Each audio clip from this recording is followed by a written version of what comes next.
હું કોલકાતામાં બંગાળ વિધાનસભાની ચૂંટણીના બીજા અને અંતિમ તબક્કાના મતદાનનું કવરેજ કરી રહ્યો છું અને મતદારો પાસેથી એ જાણવાનો પણ પ્રયાસ કરી રહ્યો છું કે આ મતમાં તેમના મુખ્ય મુદ્દાઓ કયા છે. મારી સાથે અહીં આ બે મતદારો છે. મેમ, તમારું નામ શું? રીતા મિત્ર. તમારું? જય મિત્ર. જ્યારે તમે મત આપ્યો ત્યારે એક મતદાર તરીકે તમારા માટે આ ચૂંટણીમાં સૌથી મોટો મુદ્દો શું રહ્યો છે?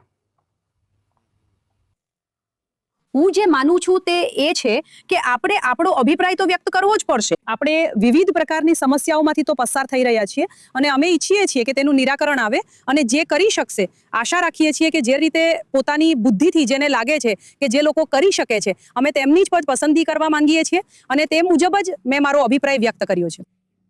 અને જ્યારે તમે પ્રચારો જુઓ છો, ભલે તે બીજેપીનો હોય, ભલે ટીએમસીનો હોય, ભલે ડાબેરીઓનો હોય, તમને લાગે છે કે જે મતદારોના મુદ્દા છે, જેમ કે તમારો જે મુદ્દો છે, તેને પક્ષો દ્વારા યોગ્ય રીતે ઉઠાવવામાં આવ્યો છે કે નથી ઉઠાવવામાં આવ્યો? અહીં હું કહેવા માંગુ છું કે જેને જે કામ કર્યું છે તે કહી રહ્યા છે કે હું આ કરીશ, પરંતુ આપણને કેટલું મળશે? 5 વર્ષમાં પણ અમે બધું તો સમજી ગયા છીએ કે જે કહે છે તેનો પાભાગ પણ થાય છે કે નહીં તેમાં શંકા છે. તો ત્યાં આપણે થોડું વિચારવું તો પડશે જ કે આપણે કોની પસંદગી કરીશું, કોણ કેટલું કરી શકશે. મોઢાનું જોર તો ઘણા બતાવી રહ્યા છે, પરંતુ તે ફળદાયી થશે કે નહીં તે આપણે વિચારવું પડશે. ખૂબ ખૂબ આભાર. સર, તમારા માટે સૌથી મોટો મુદ્દો શું રહ્યો છે? મારો મુદ્દો એ છે કે જે રીતે ચાલી રહ્યું છે તેનાથી વધુ સુધારો જોઈએ. કે અમે આ આપીશું, તે આપીશું, પેલું આપીશું કહીને અડધી વસ્તુ અમને મળતી નથી.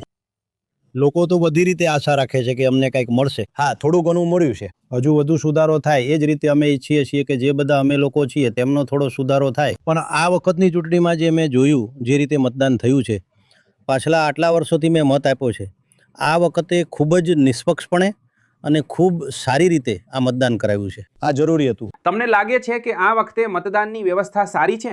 હા, ખૂબ સરસ. હા, બરાબર છે, ખૂબ સરસ. કઈ કઈ વસ્તુઓ તમને લોકોને ગત વખત કરતા વધુ સારી લાગી? જો પહેલા જે અમે લોકો ઊભા રહ્યા, બીએલઓની સામે આપી દીધું. બીએલઓ બધું નોંધી રહ્યા છે, ફોન આવે છે. આમાં છાપા માટે જે આટલા દિવસથી ચાલી રહ્યું હતું તે અમારા હિસાબે ટોટલી બંધ થવાનું છે. બિલકુલ ઠીક છે. તમારો ખૂબ ખૂબ આભાર. તો મને લાગે છે કે ફરીથી આ બધા મતદારો પાસેથી એક રસપ્રદ દ્રષ્ટિકોણ છે.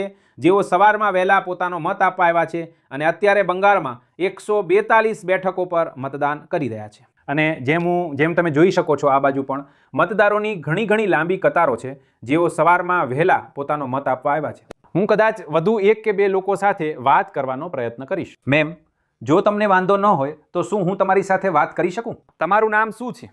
મારું નામ અર્પા દત્તા છે. અર્પા, હું ફક્ત એ જાણવા માંગુ છું કે કોઈ પણ પક્ષનું નામ લીધા વિના જ્યારે તમે એક મતદાર તરીકે, કોઈ વ્યક્તિ તરીકે, કલકત્તાના રહેવાસી તરીકે તમારો મત આપવા આવો છો ત્યારે તમારા મનમાં મુખ્ય મુદ્દો કયો હોય છે? તે દેખીતી રીતે રોજગાર છે, વધુમાં મહિલાઓની સુરક્ષા અને કોઈ પણ પક્ષને ધ્યાનમાં લીધા વિના, જેમ કે તમે બરાબર નિર્દેશ કર્યો છે, તો તે ખૂબ જ જરૂરી છે. તે મૂળભૂત જરૂરિયાતો છે, માત્ર સ્ત્રીઓ માટે જ નહીં પણ પુરુષો માટે પણ, પ્રાણીઓ માટે પણ. તો તે બધા મુદ્દાઓને ધ્યાનમાં રાખીને અને હું મત આપવા જઈ રહી છું. તો અને જ્યારે તમે સુરક્ષા કહો છો ત્યારે સુરક્ષાની પરિસ્થિતિ કેવી રહી છે તે વિશે તમારું મૂલ્યાંકન શું છે? ચાલો કહીએ કે કદાચ બંગાળ જેવી જગ્યાએ મહિલાઓની સુરક્ષા કહો કે છેલ્લા દાયકામાં કે તેથી વધુ સમયમાં? તો ત્યાં થોડું તમે જાણો છો, જેમ કે સલામતીનું દોલન રહ્યું છે, કારણ કે અહીં અને ત્યાં.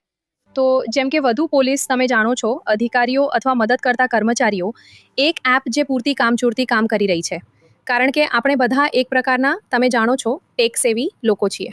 તો અમે તેનો ઉપયોગ કરી શકીએ છીએ અથવા અમને તેનો ઉપયોગ કરવા માટે તાલીમ આપી શકાય છે. તો તે તમે જાણો છો, તે જરૂરી પગલાં લેવામાં આવે તો આનંદ થશે.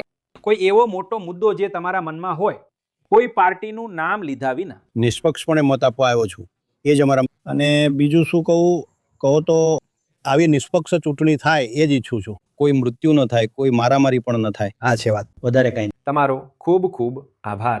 તો મને લાગે છે કે અહીં આ પરિસ્થિતિ છે.